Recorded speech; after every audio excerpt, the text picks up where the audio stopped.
ఈరోజు రాజకీయ నాయకులే దిగజారి రాజకీయాలు చేస్తూ రాజకీయంగా ఇంట్లో వాళ్ళని తిడుతున్న పరిస్థితి వస్తే దాన్ని దాటి ఇంకా దిగజారి మీడియా సంస్థ రాజకీయాలకి ఎటువంటి సంబంధం లేని ఇంట్లో పిల్లల్ని చక్కదిద్దడం, ఇంట్లో ఏ బాధ్యత ఉన్నా నెరవేర్చడం తప్పితే ఏమీ తెలియని ఆడవాళ్ళని నీచంగా మాట్లాడుతూ ఏబిఎన్ రాధాకృష్ణ గారు ఆయన మీడియా మాట్లాడిన మాటలు చూస్తుంటే మళ్ళీ దానికి కొత్త పలుక ఏదో పలుకని పేరు పెట్టాడు. ఒకటే నేను అడుగుతున్నా రాధాకృష్ణ గారు,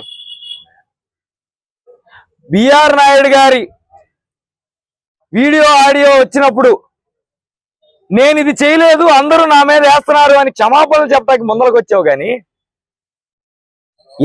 ఏ ఆడపిల్లైనా ఆంధ్ర రాష్ట్రంలో పుట్టిన ఆడపిల్ల నీకు తోబుట్టువు కాదా?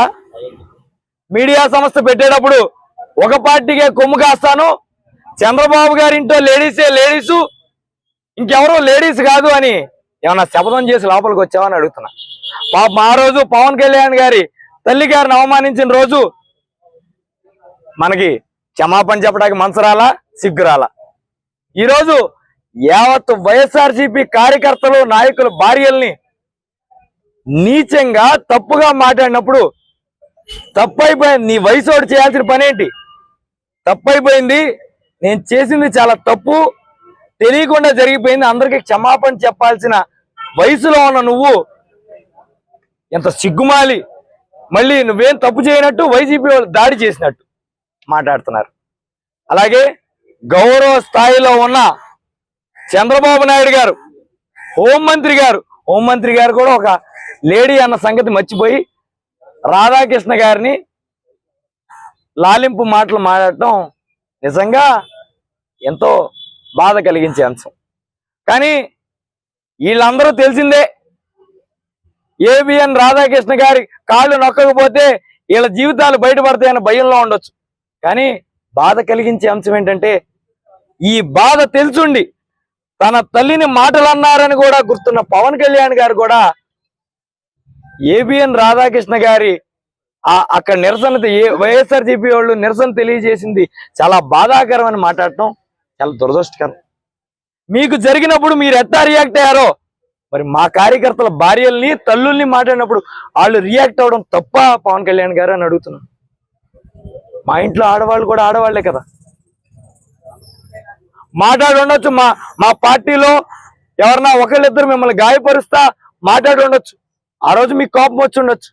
మరి ఈ రోజు మాలాగా కాదు కదా, మీరు మంచి రాజకీయ నాయకుల్లాగా ఉండను, నేను ఒక లీడర్లా ఉంటాను, ఒక ఎగ్జాంపుల్లా ఉంటానని మీ కార్యకర్తలు చెప్తా ఉంటారు కదా. మరి మీరు కూడా ఏబిఎన్ రాధాకృష్ణ గారి వైపు మాట్లాడితే ఎక్కడ న్యాయం ఉంది అని అడుగుతున్నాను. చంద్రబాబు గారికి కూడా ఒకటే ప్రశ్నిస్తున్నా, సార్ స్త్రీశక్తి మహిళలకు గౌరవం ఇస్తామంటే ఫ్రీ బస్సు పెట్టి ఊర్లు తరలిస్తే కాదు గౌరవం ఇవ్వడం. వాళ్ళ వైపు అన్యాయం జరిగినప్పుడు వాళ్ళని ఎవరైనా ఆడవాళ్లే కదా ఏమన్నా పర్లేదులే అనుకుని ఎవరైనా పేటకి మాట్లాడినప్పుడు వాడిని ఖండించి ఏమన్నా శిక్ష వేసిన రోజే మనం గొప్పవాళ్ళగా చరిత్రకి ఎక్కుతాం తప్పితే ఫ్రీ బస్సుకి జెండాలు ఊపినంత మాత్రాన లేదా ఆడవాళ్ళ గురించి గొప్పగా స్పీచ్ల ముందు మాట్లాడినంత మాత్రాన మీరు గొప్పవాళ్ళు అయిపోరని చంద్రబాబు గారికి కూడా తెలియజెప్తూ, ఒకటే కంప్లైంట్ ఇచ్చినా కూడా పోలీసుల పరిస్థితి ఎట్లా తయారైందంటే కనీసం ఎక్నాలెడ్జ్మెంట్ అడిగితే వాళ్ళు భయపడే పరిస్థితి. పై అధికారులు నన్ను ఎక్కడ పోస్టింగ్ ఎత్తేస్తారో, నన్ను ఏ పైకి ట్రాన్స్ఫర్ చేస్తారన్న భయంతో ఎక్నాలెడ్జ్మెంట్ కూడా ఇవ్వని పరిస్థితి. ఏ రోజైనా మన రాష్ట్రంలో ఉందా ఇటువంటి పరిస్థితి? ఒక కంప్లైంట్ ఇస్తే కంప్లైంట్ ఇచ్చామని సాక్ష్యం కూడా ఇవ్వలేని పరిస్థితి ఏ రోజైనా ఉందా అని అడుగుతాను. లా అండ్ ఆర్డర్ని ఈ స్థాయికి తీసుకొస్తే పోలీసు వాళ్ళ పట్ల గౌరవం ఎవరికి ఉంటది? ఒక కంప్లైంట్ ఇచ్చినా కూడా ఎక్నాలెడ్జ్మెంట్ ఇవ్వలేని పరిస్థితిలో ఒక పోలీస్ అధికారి ఉంటే ఎవరికి న్యాయం చేయగలరు? కేవలం యూనిఫామ్ల వరకేనా, ఇస్త్రీ చేసిన యూనిఫామ్ వరకేనా వాళ్ళకి పవర్లు లేవా? వాళ్ళకి మీకు చుట్టాలుగా ఉంటే మనోళ్ళు అయితే వాళ్ళు ఏం తప్పులు చేసినా మాఫీ కేసులు ఉండవని మీరు చెప్పదలుచుకున్నారు. కానీ ఒకటే చెప్తున్నా, రోజులన్నీ ఒకేలా ఉండవు.